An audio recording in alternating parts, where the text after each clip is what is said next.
Welcome everyone from wherever you join us this early evening. My name is Sabine Eckman. I'm the director of the Mildred Kemper Art Museum at Washington University. And it is my pleasure tonight to welcome Geoff Ward, who's professor in African American Studies and associate director of the newly founded Center for the Study of Race, Ethnicity, and Equity here at Washington University. It was our pleasure here at the museum over the last year, if not more, to work with Geoff on this very successful exhibition, Truth and Reckonings, which would have physically never accommodated so many visitors to a gallery tour than we are able to do this in these days via Zoom virtually. So welcome, Geoff. Thank you so much for agreeing to be with us tonight and to give a virtual tour to the exhibition. And everyone, please feel free also during the tour to ask questions through the Q&A button here on your Zoom screen. Geoff, I turn it over to you. Thank you, Sabine, and welcome everyone to this evening's virtual tour and conversation. I'm excited to have this sort of extended opportunity to talk with people about the work that went into the exhibition and the ideas that I'm attempting to engage as a guest curator in this space. The pandemic has sort of extended the exhibition in a number of ways, including the creation of a virtual exhibit, which I think you'll have a link to if you've not located that already. So I'll just start with a few sort of preliminary comments to give you some context for what we're going to do tonight, and then I'll look forward to the conversation part of the program. Shortly we'll start the video where I'll say a little bit more about the context for my approach to this teaching gallery exhibition, emphasizing the research I've been doing related to this and what I'm hoping to accomplish with it. One thing you'll notice in the video is that I'm focusing in particular on the history of racial violence in policing and its legacy. And that's because the in-person tour I give in the video was for an audience of police from this university, Washington University Police, and a neighboring suburb of Clayton, the Clayton Police Department. That came about because the Clayton Police Department, Clayton Police Chief and I had a number of conversations about my work on histories and legacies of racial violence, including a paper I'd written recently on white supremacist policing. And he was interested in learning more about the work I was doing. And he specifically was hoping that there'd be a way that I could talk with his officers about the issue of structural racism and what that means, how police today are implicated in histories of racial violence and so forth. And we thought that perhaps the teaching gallery would provide a useful context for that conversation.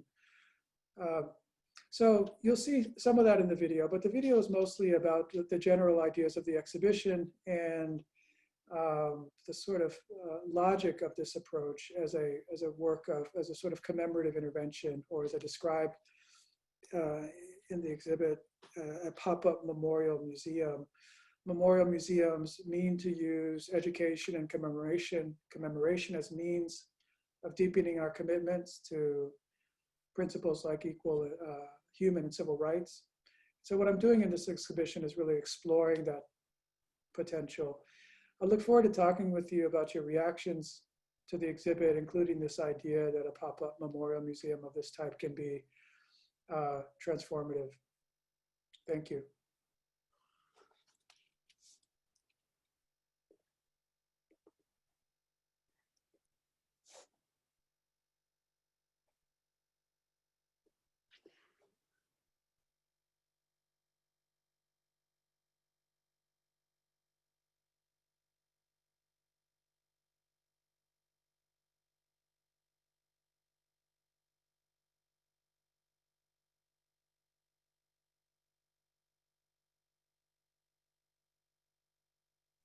The video should start momentarily.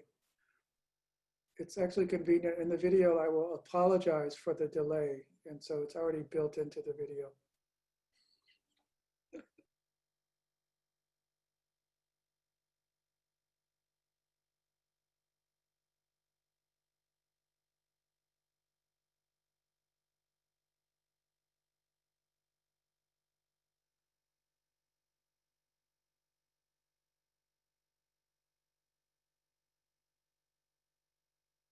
And the like. My name is Geoff Ward. I'm a professor in the Department of African and African American Studies at Washington University in St. Louis. I'm enjoying not wearing my mask because we've created a safe space in this room, which is the teaching gallery at the Mildred Kemper Art Museum at Washington University. And this past year, I had the pleasure of guest curating an exhibition in the teaching gallery, which is a program where faculty can create exhibitions related to their scholarship to support their teaching and research in these areas. My research is focused on, over the past decade and more, on histories of racial violence and their legacies, and increasingly on the question of reckoning. This exhibition, which I'm going to share with you today, is titled Truths and Reckonings, the Art of Transformative Racial Justice. I mentioned that I've been studying legacies of racial violence for a long time, and before I get into the exhibition, I just want to say a few things about why I created the exhibit and why we thought it would be a good opportunity to engage with you all in discussing the exhibition and its relation to issues in our world today. So first, in terms of legacies of racial violence, we know from a large body of social science research that histories of racial violence continue to impact us and continue to shape patterns of conflict and violence and inequality in the same places today. The most recent study shows this in relation to the history of lynching and corporal punishment in schools. Every additional lynching in the history of a county increases the odds that a child of any race will be corporally punished significantly. This is net of other factors, like how well resourced the school is, how much experience teachers have. We know that histories of racial violence relate to things like Black victim homicide rates today, rates of incarceration today, the suppression of Black voter registration today, and the list goes on and on.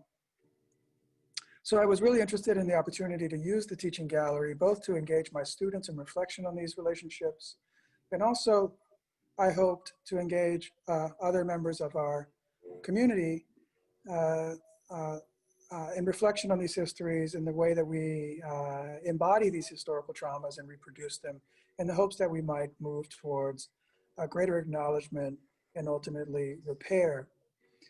I describe, if you may have read some of the material related to the gallery, I describe it as a pop-up memorial museum, and I won't go into great depth about this other than to stress that memorial museums are intended to use commemoration and education to instill deeper commitments to human and civil rights protections.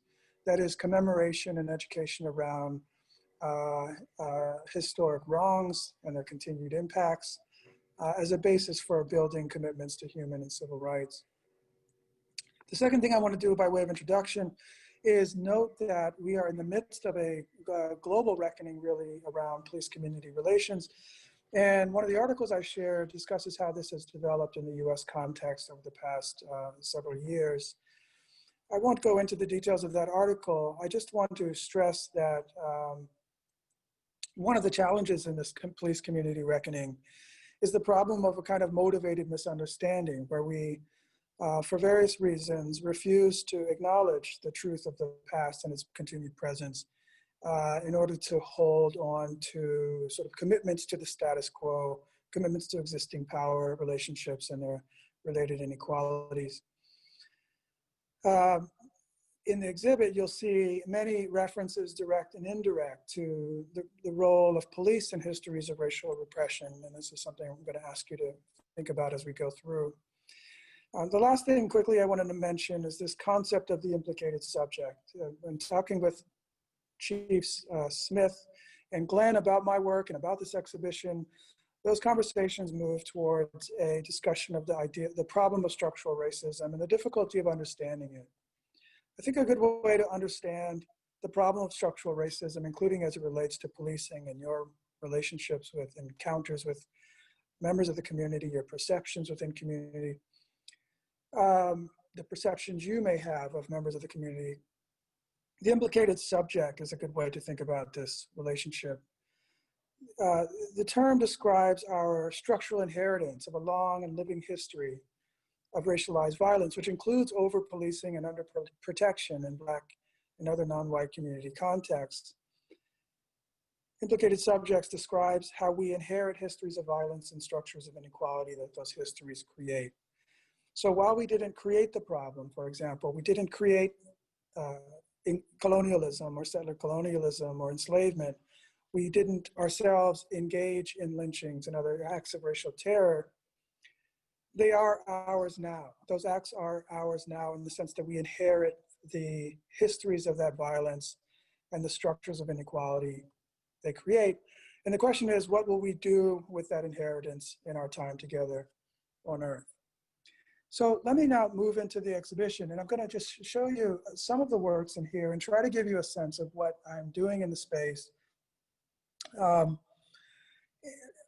Obviously, we had hoped that people could be here in person and actually interact with the artworks in the assemblages of works, the groupings, and just sort of spend time reflecting on that. Obviously, that's not possible, so I'm going to do my best to give you a sense of what the space is meaning to create.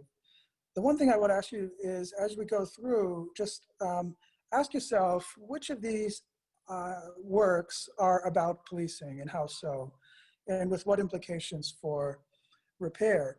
So as you come into the exhibit, I'm standing right at the entrance, and I'll just show you what it looks like. As you come into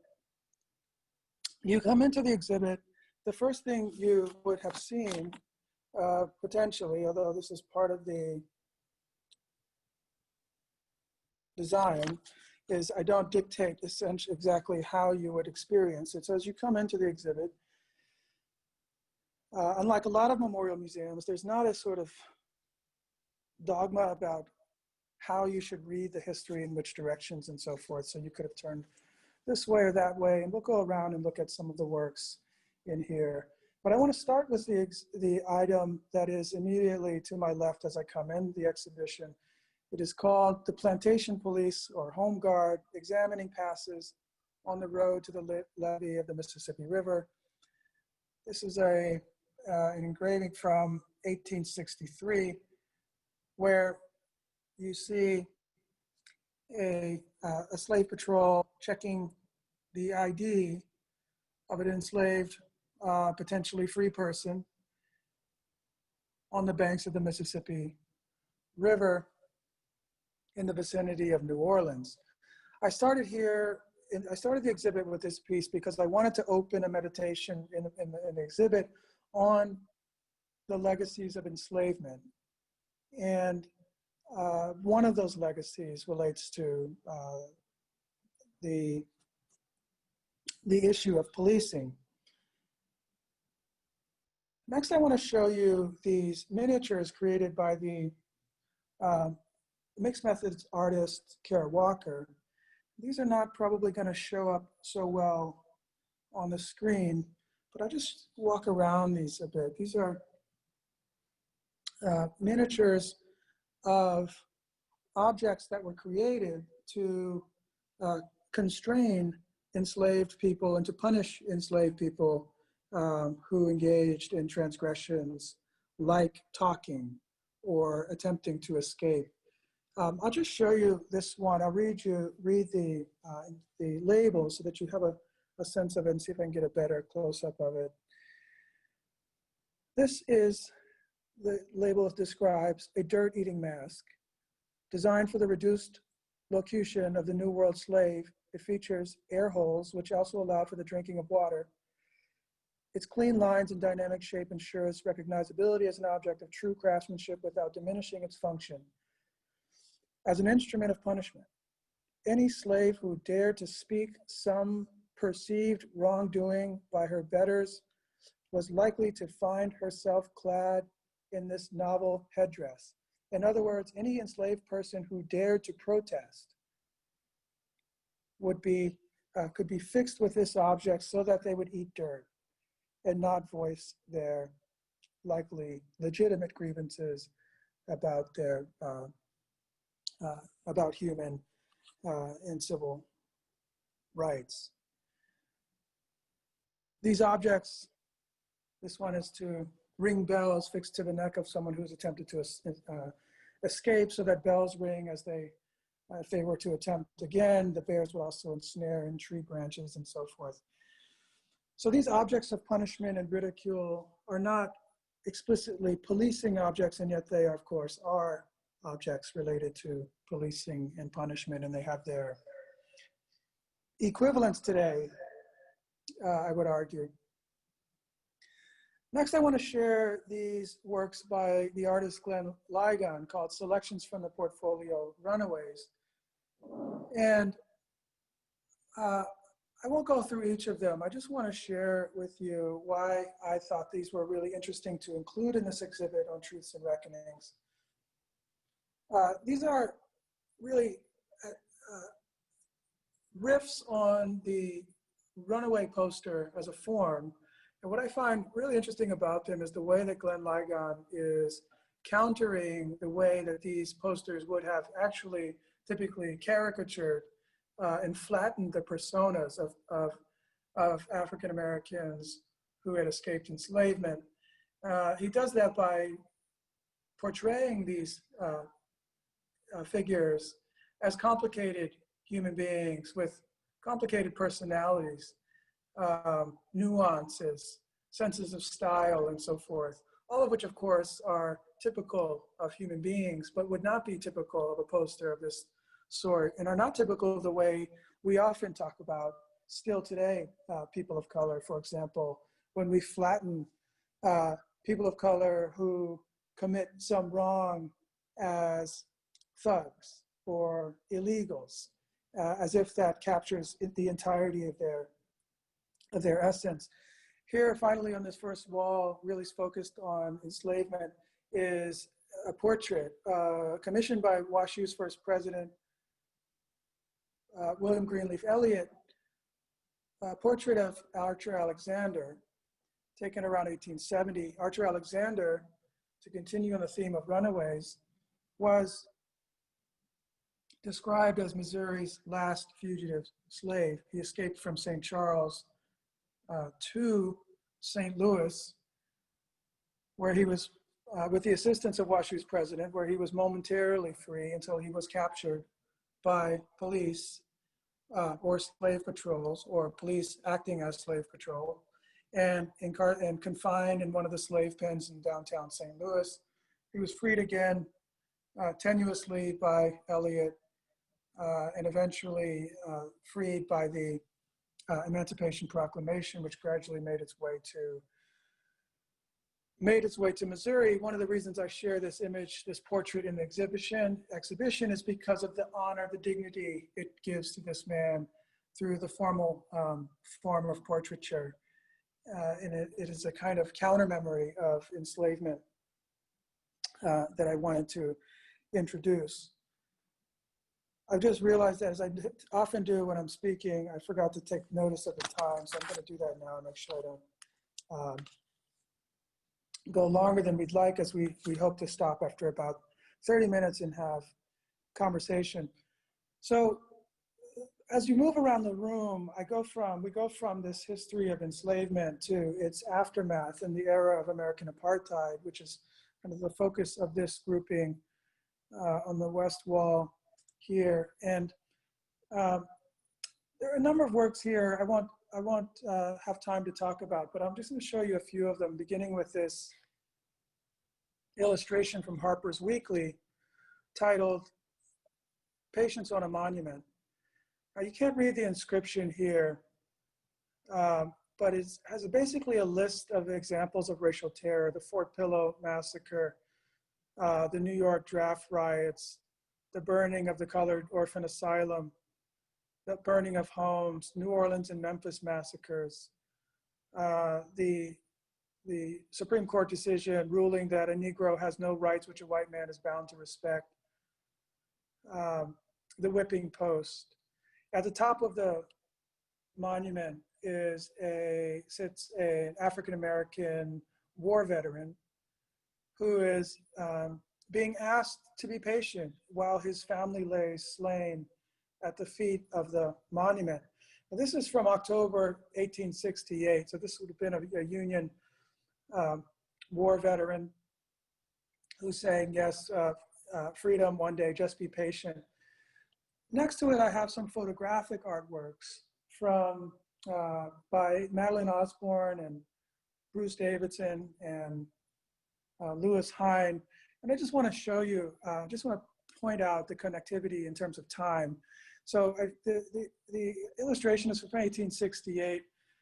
This is a photograph from 1945 from Florida of a shack that was probably used as a store, a restaurant, a bar by African Americans. You can tell it was for African Americans only because there is a police order in the corner, says colored only by police order.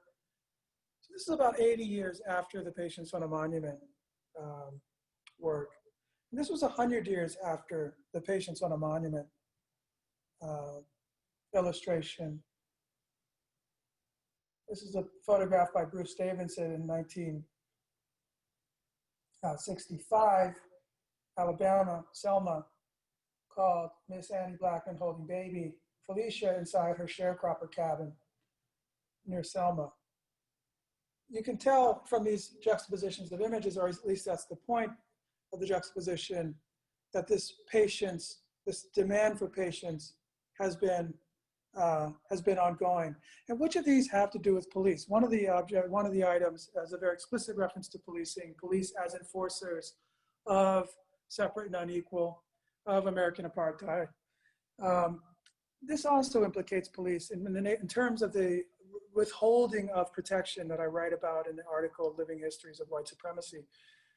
Police were often involved, police and military often involved in these acts of racial terror, but always involved indirectly by the withholding of investigative power, arrest power, withholding of testimony that would have led to convictions. This is one of the points of including this set of images. These are crowds at scenes of lynchings around the United States in the early to mid 20th century. And what the scenes illustrate is a couple of things. One is the broad cross-section of white Americans who were either participating in the perpetration of lynchings or consuming them as spectators, consuming the spectacles as spectators. What the images also illustrate is the impunity they enjoyed. This man is just relaxing at the scene. I cropped out of all these images the bodies of their lynching victims so that we focus on the perpetrators, the children, the men, the women who are there in these spectacles that are not, I would argue, fundamentally about punishing Blackness, but about performing what it means to be white, including the power that involved, power including immunity from criminal prosecution, even in the case of homicide. Many lynchings went unpunished, in part because police and others like coroners conspired to maintain the anonymity of their perpetrators. You may have heard the term "by the hands of persons unknown," which, sort of a typical characterization by a coroner or medical examiner to explain a death of a person who was killed by a mob and to ensure the impunity of the mob by essentially withholding that evidence. On this screen, we have other examples of just the sort of detritus of American apartheid, the newspaper postings, the photographs of shopkeepers, the various signs that have dotted our landscape, the cartoons, the political ads of politicians who ran on very explicitly racist political platforms, promising to protect white power. The performing arts. Here in St. Louis, there was a play called The Nigger at the Suburban Theater that was about a white woman who fell in love with a black man that a man she didn't realize was black, and it was a tragedy when she discovered that. In the middle of the room, you may have noticed this table, which contains newspaper prints. This is going to be very difficult to see, but I wanted these to be in the middle of the room so that people who come into the gallery can get a clear sense that these aren't really exceptional stories. These aren't aberrations, but really they are woven into the very everyday fabric of our society historically. This is a paper called The Weekly Caucasian that was published in the immediate aftermath of the Civil War. And you probably can't see, I don't know if I can get close enough to it here, but it was very explicitly committed to a platform of white supremacy. The Lexington Caucasian became the Weekly Caucasian, and its mandate and motto was state sovereignty, white supremacy, and repudiation, meaning repudiation of Reconstruction. This is liberty. We are not so far from that platform, I think, still today. Here's an incredible story from West Plain, a community in south central Missouri, called How They Depopulated Coontown. A couple of notes that shared off the Negro residents of West Plains. The St. Louis Post-Dispatch produced this full-page story that really is mocking the African-American community that was terrified by the notes left in the mailbox of the two most prominent African-American residents by whites who resented their economic prosperity. The notes threatened that if blacks did not leave West Plain immediately, their children would be sold back into slavery. This was in 1903, and all the adults would be killed.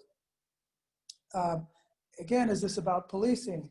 Not directly, but of course indirectly, in the sense that the withholding of police protection of these Americans' lives and liberties and property made this kind of racial terror possible.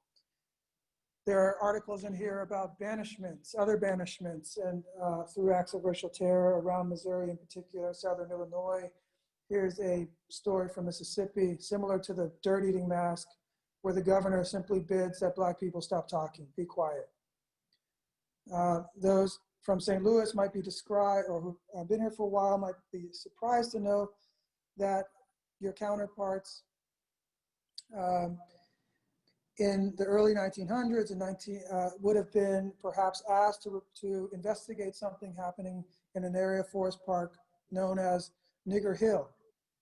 The St. Louis Post-Dispatch published this article about cars defying death, driving dangerously on this area of Forest Park, known colloquially as Nigger Hill. St. Louis Post-Dispatch posted this report of a dog missing, 1933, dog name Nigger. So all these articles, really just from our region, and there are thousands of these articles that we could use to sort of remember this history, are used to punctuate the point that the racial violence of the past, that was cultural in nature, structural in nature, direct, was so deeply woven into our fabric as a society, so much so that it is no surprise that it continues to shape our social relations and contemporary dynamics. This is one of the incredible artworks from the Kemper collection that is in the exhibition by Rashid Johnson called Thurgood and the Hour of Chaos from 2009. And I like it. I used it in the space because I think it is a powerful work connecting the past and the present, a reference to Thurgood Marshall, the incredible civil rights attorney, key to the formal end of racial segregation, but it also references Public Enemy's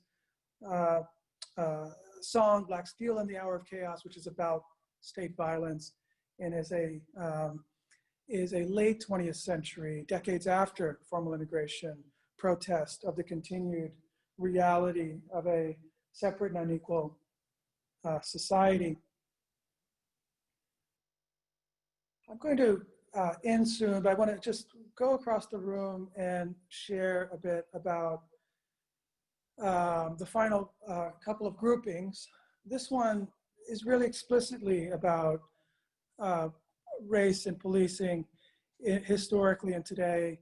And what it does is it juxtaposes photographic works by Bruce Davidson and an artwork by Andy Warhol, Birmingham's Race Riot Here.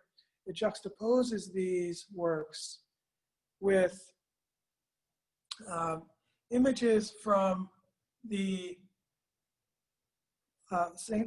Washington University Library's documenting Ferguson collection. So this is one of the Bruce Davidson photographs from civil rights movement era policing. As you can, if I get close to this image, you might notice you have a U.S. Army official here who's got U.S. Army, his name, and a Confederate patch above his name, standing next to the sheriff in 1965 as they're policing a march by Martin Luther King in Selma. The Documenting Ferguson collection is really a crowd-sourced collection of images gathered by people who were in the streets amidst the Ferguson uprising. And what I've done in this assemblage here, this grouping, is create 3 screens to share content from the Documenting Ferguson archive. Now, I didn't create any of these images. These were images created, shared, collected by contributors to the archive that are meaningful to them. In fact, I didn't live in St. Louis yet. I came to St. Louis in the immediate aftermath of the Ferguson uprising. But these are images that were submitted to the archive. And so I have one screen showing representations of police captured by contributors. I have another screen that shows representations of people, just the people other than police who are in the streets at the in the midst of this reckoning with police violence and the withholding of recourse. And then I have a screen that is documenting the signs. What were people saying? What were they expressing in this uprising, in this mass protest? How did they express it? What language were they using to convey their grievances in this moment? One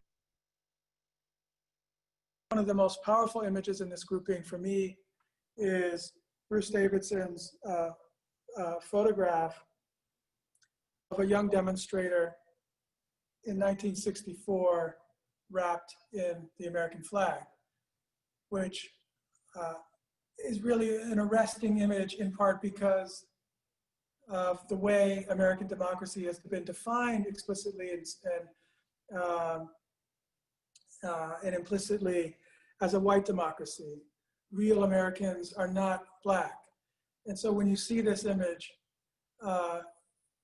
it causes kind of cognitive dissonance. But of course, throughout the history of this country, African Americans and other people of color have been profound contributors to the actual realization, the advancement of the realization of our democratic creed. And finally, I want to just share a final set of objects that relate to our past and its continued presence, including the caricature, the exploitation of Native Americans that is captured in this work by the artist Heap of Birds, called Telling Many Magpies, Telling Black Wolf, Telling Hachivi.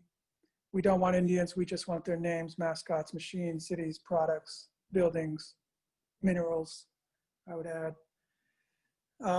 Here we have another image celebrating racialized violence called Heroism of a Pioneer Woman Who is Slaughtering These Caricatured Native Americans. And it's constructing a narrative. This is constructing a narrative of not only about race, but of America, who belongs, who has standing, and who can legitimately use violence. The last image is the one object I contributed to the collection exhibited here. And it's a photograph I took outside of the St. Louis County Police headquarters. When I moved to St. Louis, I was really struck by this historical marker that very explicitly defines St. Louis County as a white place. When it opens, the county was first visited by white colonists when ...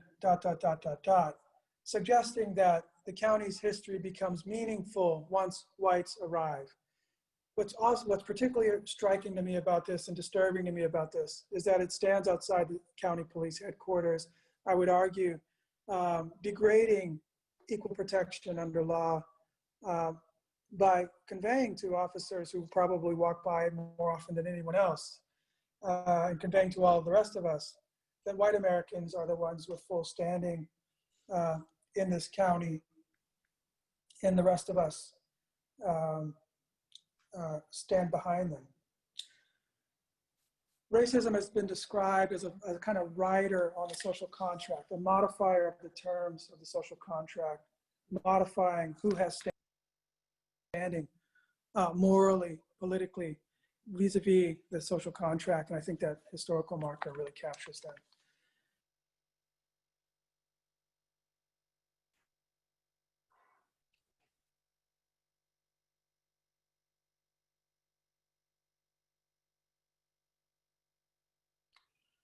So, thank you for watching that, and I think we're going to move immediately into Q&A. So, a first question I see is asked: How did we acquire the documenting Ferguson images? Those images are available through the it's part of a digital archive at the Olin Library here at Washington University. You can just search documenting Ferguson and on the library webpage or elsewhere, and you'll get access to a collection of images that are searchable by sort of organizing themes and so forth. So what I did was I sifted through many of the images and just sort of reflected on what I found really striking about this collection and how it might be used to in the sort of within the strategy of the curation. And just to finish that point, you know, the idea of juxtaposing these objects, which is not typical for an art museum. I mean, a lot of the objects in the museum are not what we would necessarily classify as artworks. They are historical artifacts. But what I was determined to do in the exhibit is to use artworks and artifacts together to create story. To sort of bring them into conversation with each other, to provide context for each other. And that's what the aim of the different groupings around the exhibit.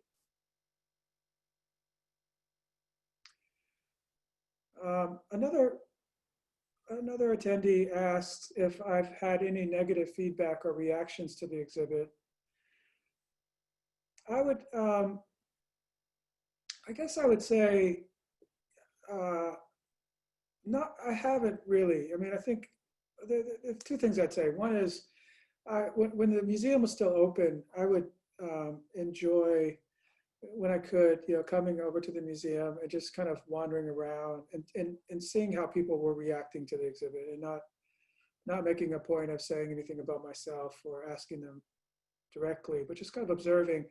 And I noticed on those occasions a few times that people would come in, look at one or two things, and immediately turn around and leave. I register that as a negative reaction, or at least a sense someone had that that this was not for them. that they were in the wrong place. And I found that interesting. I did hear from one or two people, a question, and I think this is a very important question. It relates to some of the other questions that people are raising, which is one of my colleague and friend who's an artist and native of St. Louis, activist, I think, was questioning the value of this kind of exhibit. Does an exhibit like this re-traumatize, for example? How do we grapple with these histories in a way that is sensitive to the potential that this representation, the representation of this past, is itself injurious? Again, I mean, this occurred just in my context of narrating the exhibition, where we all probably cringed a few times when I literally read the titles of the play or the name of the dog that the St. Louis Post-Dispatch posted as missing and so forth. So how do we balance those issues is something that has been raised. I wouldn't say it was a negative reaction so much as a question about what this kind of exhibition does, and how confident can we be that it is in fact helpful. And this relates to another question about intended audiences. And for me, the intended audience here, one of the people who visited the exhibit said at the opening, a white woman who visited said, I need to make sure that my African-American friends know about this and, bring their kids or something to that effect. And me and a couple of other people who were standing there said this, that's probably not who especially needs or wants to see this exhibit. And that's not to say that African-Americans, other people of color, aren't also afflicted with the kind of motivated ignorance and historical amnesia that the exhibition is meant to counter. But it was not intended, certainly not primarily, for people of color. It was not intended as a sort of acknowledgement or validation of a sort of claim of that African Americans and other constituencies have made about the problem of white supremacy, the problem of structural violence. It was really meant primarily for those who are determined to assert that we are a post-racial society, that the past is the past and no longer present. It is meant to be a kind of counter memory to the idea that we have put this all behind us by tracing in various ways the continuities, the persistence of a familiar repertoire, like humiliation, like the dirt-eating mask, for example, which echoes in the form of things like solitary confinement today, or restraining chairs, or spit masks, and various other devices that have been used disproportionately to punish and to control people of color and poor people in this country. So it was really meant, it's interesting to, in other words, it's important, I think, to remember that only 6 or 8 months ago, many Americans would have insisted that we were a post-racial society, that they were themselves colorblind, that race was no longer meaningful in our society. That is now, in the wake of the past 6 months at least, I would argue it was always absurd. But that is a no longer even tenable proposition. But when the exhibition was conceived over a year ago, I was really wading into that kind of motivated ignorance, that determination to look away, to describe all of this as irrelevant so that we don't have to face this history in ourselves. One of the attendees asked me to say more about my notion of reckoning, and I don't have um, I guess a very elaborate theory or hypothesis here about what is happening through this exhibition. I guess what I mean here and what I intend here regarding reckoning, I would emphasize a couple of things. The first is that if we are truly interested in something like reconciliation, we have to start with acknowledgement. We have to start with truth-telling and bearing witness and acknowledging this past and its impact, its continued imprint in our culture, in our institutions, including our political culture. And so reckoning at a very basic level involves this sort of work of acknowledgement. And the second idea here is that I write about a little bit more in the gallery essay, is this idea of transformative racial justice. To me, what reconciliation would have to involve would be a project of repair rooted in acknowledgement. So we acknowledge the problems, we work to understand them, and then we work to address them through various reparative measures. And that becomes the basis of a transformation of our society, of a transformation of the basic structure of our society in such a way that these histories of racialized violence and the structures of inequality that they have created, like the profound wealth disparity in our country, for example, that is rooted directly in the history of white settler colonialism, of enslavement, of apartheid, of differential access to things like home loans and higher education, and just basic access to quality education and healthcare over generations. Those have been compounding sources of unearned white advantage rooted in unearned non-white disadvantage. So in order to achieve transformative justice, which is, I'm arguing, the sort of action and outcome that would ideally correspond with reckoning, in order to achieve that, we have to do the work of first acknowledgement and then ultimately of repair.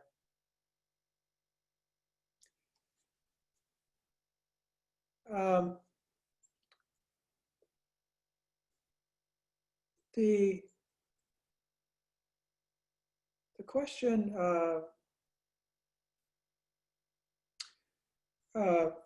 from Rebecca Penniman asks, can you share some thoughts about how this city in particular lives the history of racial apartheid? Seems that St. Louis is an especially messy place of confluence. I really appreciate this question and how it's framed, because I think the point about confluence is key here. You know, in some of the writing and interviews I've done around the exhibit, I've really gone to great lengths to stress that to me, there is too much of a kind of insular way of thinking about issues in St. Louis. St. Louis is a river city. It is the northernmost point in North America of the transatlantic slave trade. Mississippi River, I would argue, is America's Middle Passage. St. Louis is deeply connected to this national and global history. So much of the racial terror of the global South and of the US South, the Deep South, resides in St. Louis, is sedimented in St. Louis through histories, more proximate histories of forced migration, of the tenuous resettlement of political and economic refugees from fleeing racial terror in places like Memphis and the Mississippi and Louisiana Delta, places like West Plain, Missouri, that we saw a little bit about in the exhibition. Those histories are not well documented, they're not well acknowledged in our, East St. Louis. The atrocities in East St. Louis in 1917 displaced 6,000 Black residents, many of whom settled temporarily or permanently across the bridge in St. Louis. and settling with them was the economic dispossession, the loss of property, the loss of jobs, the loss of community, of neighborhoods, of family members, the deep trauma, the psychic impacts. I mean, those became St. Louis stories, not because they originated here, but because they were settled here. 40% of migrants, Black migrants in the 1940s in St. Louis were from Mississippi. Mississippi history is St. Louis history. So I think we have to grapple with that in our reckoning here in St. Louis and understand that this is really a global city. It is a national city. Walter Johnson's powerful book, Broken Heart of America, about St. Louis and its confluence, I think really captures this story, not only as African-American history is concerned in its legacy, but the longer history of settler colonialism and its impact on Native American populations historically and still today. My friend Shiraz Gorman is here. Shout out to Shiraz. She asked, what happened with this county marker? I ended with in the exhibition. Good question. It's still there as far as I can tell. The county executive announced that there was going to be a reckoning with the commemorative landscape in the county. He put out on social media that there would be a task force created to review these objects. I was invited to serve on that task force, and before the task force met for the first time, the person leading the diversity and equity division was hastily dismissed, and the task force received an email saying that our meeting had been postponed. This was weeks ago. I haven't heard anything since. I do want to note that the city of Clayton, I wrote a complaint to the Equity Commission in the city of Clayton about that historical marker, which is in downtown Clayton, arguing that it degrades, I'm a Clayton resident, argued that it degrades my access to equal protection under law, jeopardizes my family's well-being and those of others here. I would add that it also is economically costly to Clayton. The characterization of the city as a white place undoubtedly has some economic cost to the city.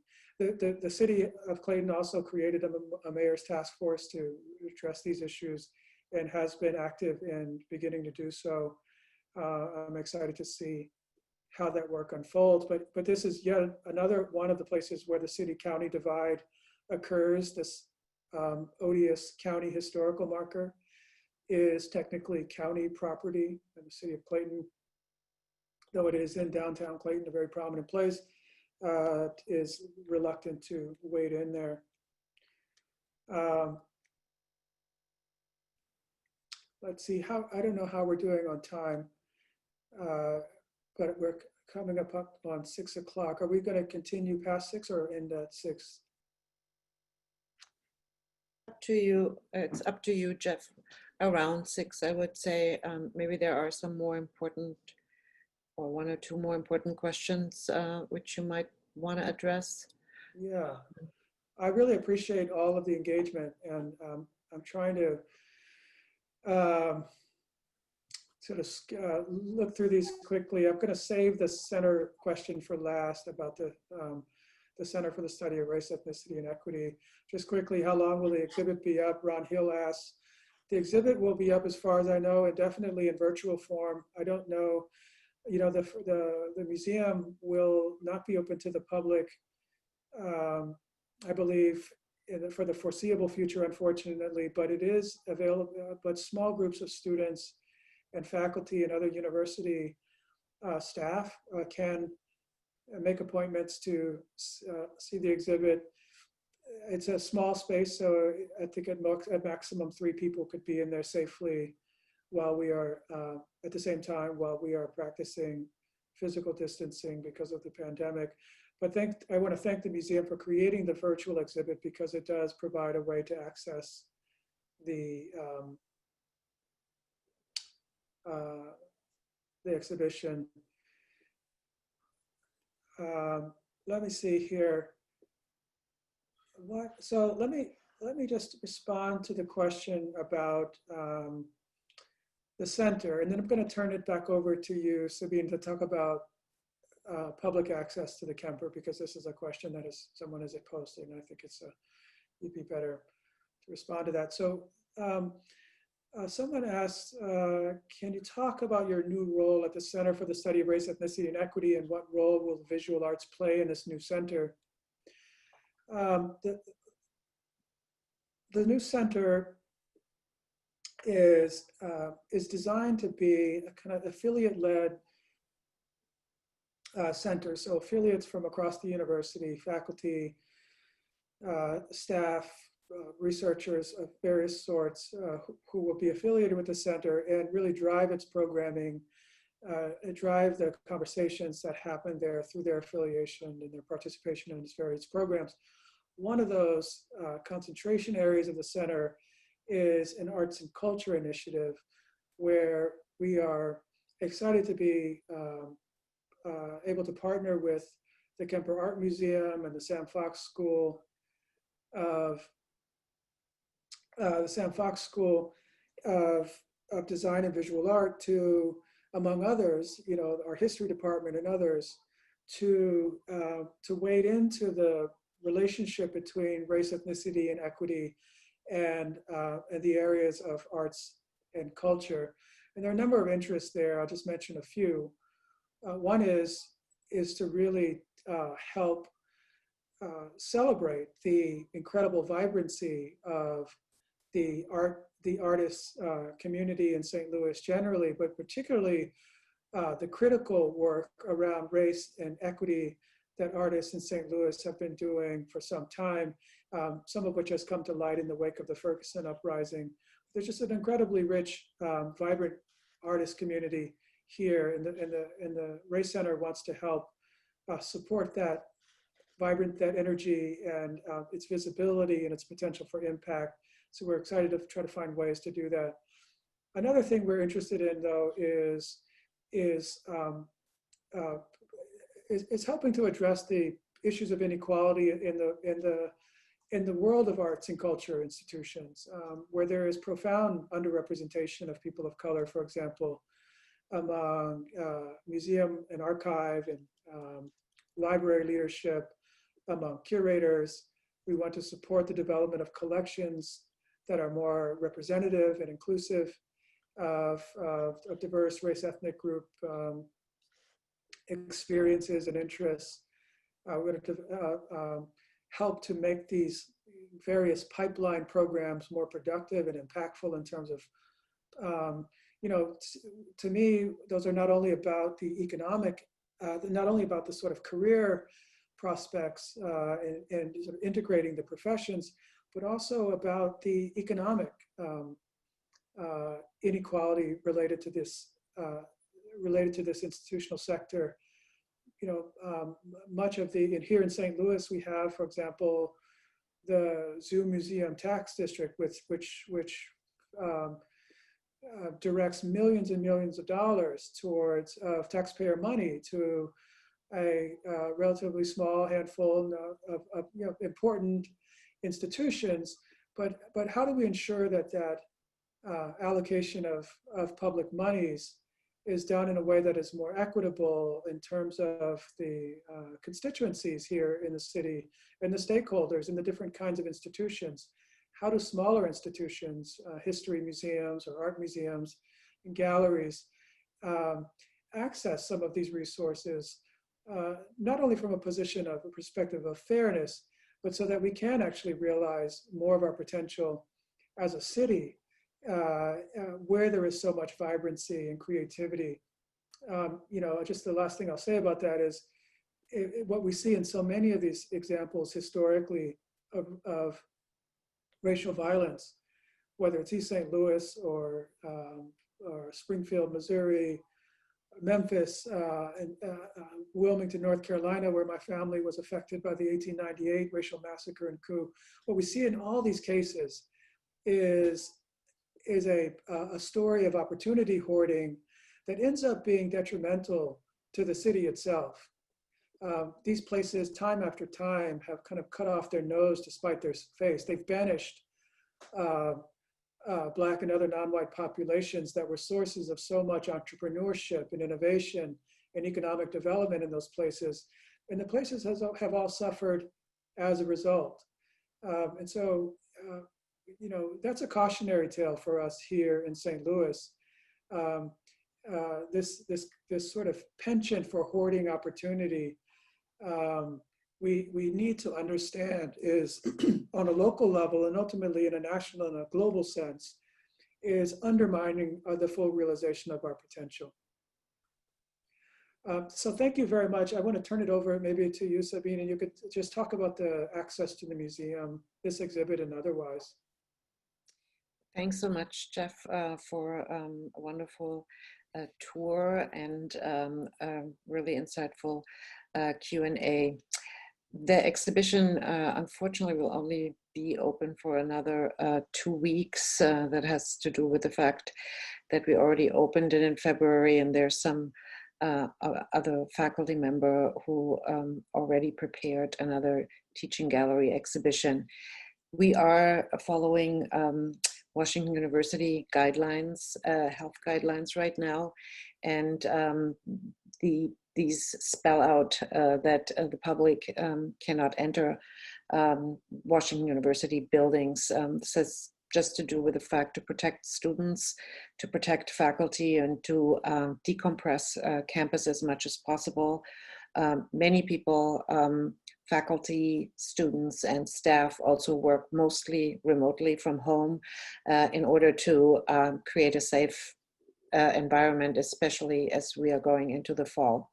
So I'm very, very sorry, but I'm sure there will be opportunities for similar exhibitions in the future at the Kemper, including also accompanying programs like panels that will be held also live.